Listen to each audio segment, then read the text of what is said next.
पिताजी जल्दी चलिए, वरना मैं आज स्कूल में देरी से पहुंचूंगा। मेरी टीचर बहुत गुस्सा करती है। हाँ हाँ बेटा, अभी चलते हैं, बस 2 मिनट रुको। तभी रमेश की पत्नी कमरे से बाहर आती है और रमेश से कहती है, सुनिए जी, आज शाम को आप ऑफिस से जरा जल्दी घर आ जाइएगा। याद है ना, आज आपको मुझे शॉपिंग कराने के लिए लेकर जाना है। अरे भाग्यवान, इस महीने हाथ जरा तंग है। मेरी मानो तो शॉपिंग का विचार कुछ दिनों के लिए अपने दिमाग से निकाल ही दो। मैं तुम्हें अगले महीने पक्का शॉपिंग कराने ले जाऊंगा। अभी मुझे चलना चाहिए, वरना राजू को स्कूल पहुंचने में देर हो जाएगी। देखिए जी, अब आपके ये बहाने पुराने हो चुके हैं। मैं कुछ नहीं जानती। आज शाम को मुझे शॉपिंग करने जाना है, मतलब जाना है। आगे आपकी मर्जी। अच्छा ठीक है भाग्यवान, अब तुम पूरा घर सर पर मत उठाओ, मैं कुछ करता हूँ। इतना कहकर रमेश अपने बेटे राजू को लेकर वहां से चला जाता है।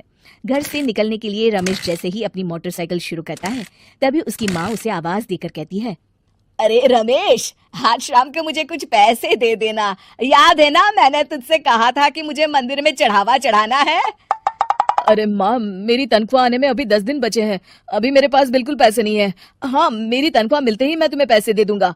रमेश की माँ चिढ़कर कहती है, अरे तेरा दिमाग तो खराब नहीं हो गया? मैंने तेरे भरोसे मंदिर के पुजारी जी से वादा कर दिया है और तू कह रहा है कि पैसे नहीं है। अब मैं पुजारी जी को क्या जवाब दूंगी? तुझे तो मेरी इज्जत की भी कुछ परवाह नहीं है। अच्छा ठीक है माँ, अब तुम गुस्सा मत करो, मैं शाम तक कुछ इंतजाम करता हूँ।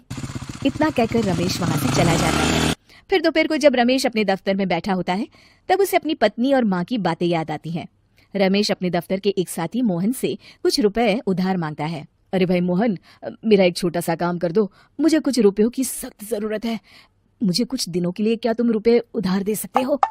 अरे रमेश भाई, मैं तुम्हें पैसे उधार तो दे सकता हूँ, लेकिन मुझे वक्त पर पैसे लौटा देना। वैसे भी मेरा मानना है कि दोस्ती यारी में कभी पैसों का व्यवहार नहीं करना चाहिए। ये कहावत तो तुमने सुनी ही होगी कि उधार प्रेम की कैंची है। मैं नहीं चाहता कि पैसों को लेकर हमारा रिश्ता खराब हो। अरे मोहन, तुम बिल्कुल चिंता मत करो, मैं तुम्हारे पैसे वक्त पर लौटा दूंगा। फिर मोहन रमेश को पैसे दे देता है। शाम को घर आकर रमेश कुछ पैसे अपनी माँ को देता है और साथ ही अपनी पत्नी को भी शॉपिंग कराने बाजार लेकर जाता है। रमेश की पत्नी और उसकी माँ का स्वभाव जरूरत से ज्यादा खर्चीला होने के कारण दोनों हमेशा बेवजह पैसे खर्च करती हैं। फिर एक दिन, सुनिए जी, अगले हफ्ते हमने छुट्टियों में कहीं बाहर जाने का प्लान बनाया था। आपने पैसों का इंतजाम कर लिया ना? अरे अभी कहाँ, अभी तो मेरे पास बिल्कुल पैसे नहीं है, हम कभी और चले जाएंगे। देखिए जी, मैंने सभी सहेलियों से कह दिया है कि मैं बाहर घूमने जा रही हूँ। अगर मैं नहीं गई तो सब मुझ पर हंसेंगी। आप कहीं से भी पैसों का इंतजाम कीजिए जी। इतना कहकर रमेश की पत्नी वहां से चली जाती है। वहीं दूसरी तरफ रमेश की माँ भी तीर्थ यात्रा जाने की जिद करती है और रमेश से पैसे मांगती है। फिर अगले दिन रमेश एक सेठ से पैसे उधार लेकर अपनी पत्नी और बेटे को घुमाने ले जाता है और अपनी माँ को भी तीर्थ यात्रा पर भेज देता है। लेकिन जैसे ही रमेश अपनी छुट्टियां बिताकर वापस आता है, कर्जदार उसका जीना मुश्किल कर देते हैं। इतना ज्यादा कर्ज एक साथ अपने ऊपर देख रमेश काफी परेशान रहने लगता है।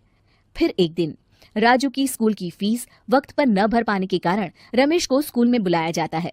स्कूल के प्रिंसिपल साहब रमेश को सख्त हिदायत देते हैं कि अगर वक्त पर स्कूल की फीस नहीं भरी गई तो उनके बेटे का नाम स्कूल से काट दिया जाएगा। अपने बेटे की स्कूल की फीस भरने के लिए रमेश अपने दोस्त गिरधारी से कुछ पैसे उधार ले लेता है और स्कूल की फीस भर देता है। रमेश की माँ और उसकी पत्नी खर्चे और घर की जिम्मेदारी संभालते संभालते धीरे धीरे रमेश पूरी तरह कर्ज में डूब जाता है।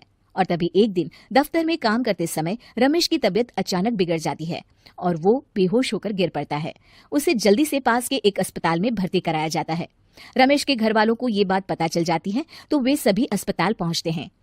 अस्पताल के डॉक्टर साहब उन्हें बताते हैं, देखिए, देर रात तक जागने और जरूरत से ज्यादा काम करने की वजह से इन्हें चक्कर आ गया था। बेहतर यही होगा कि इन्हें कुछ दिनों के लिए पूरी तरह आराम करने दिया जाए। रमेश की हालत देखकर उसके बेटे राजू को बहुत गुस्सा आता है और वो अपनी दादी और माँ से कहता है, माँ, दादी, मैं इतना छोटा हूँ, फिर भी मैं इतना समझता हूँ कि पिताजी दिन रात दफ्तर में काम करके पैसे कमाते हैं। पिताजी अकेला पूरा घर संभालते हैं और आप दोनों अपने फिजूल के खर्चों के लिए उन पर दबाव डालते रहते हैं। आज पिताजी की हालत के जिम्मेदार तो आप दोनों हैं। राजू की समझदारी भरी बातें सुनकर रमेश की माँ और पत्नी को अपनी गलती का एहसास होता है और दोनों की आंखों में आंसू आ जाते हैं। फिर कुछ दिनों के बाद रमेश की तबीयत एकदम अच्छी हो जाती है और वो पहले की तरह अपने काम पर जाने लगता है। रमेश की माँ और पत्नी अब उसे किसी प्रकार की कोई तकलीफ नहीं देते और ना ही उससे किसी चीज की मांग करते हैं। फिर देखते ही देखते रमेश अपने कर्ज के सारे पैसे चुका देता है। उसकी जिंदगी पहले की तरह अच्छी हो जाती है और वो अपने परिवार के साथ खुशी खुशी रहने लगता है। शिक्षा, हमारे रिश्ते एक तराजू की तरह होते हैं जिसकी दोनों ओर जिम्मेदारी और समझदारी का वजन बराबर होना चाहिए।